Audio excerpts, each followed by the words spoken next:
এখন আমরা 5 নম্বর মহলে যাচ্ছি। তার মধ্যে পার্কেনের গায়ে হয়ে গেছিল ডাস্ট অ্যালার্জি, অনেক পরিমাণ গায়ে মুখে ডাস্ট অ্যালার্জি হয়ে গেল। ওই তখন মাঠে গিয়ে শুয়েছিল ওর মিমি, তার কারণে ঠিক আছে এখন ড্রেস চেঞ্জ করে দেওয়া হয়েছে ওকে। এখন আমরা চলে এসেছি 5 নম্বর মহলে, তখন যাচ্ছি আমরা এন্ট্রেন্স।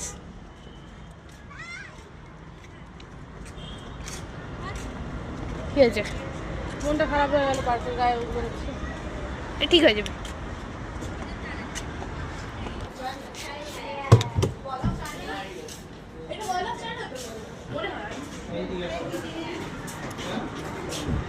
টাকা এদিকে টাকা। আরে এরকম ভাবে যে বসেছিলি, এই এরকম ভাবে ছিলিস না, ওর এটা ফটো তুলে দিই, ভালো আসছিল।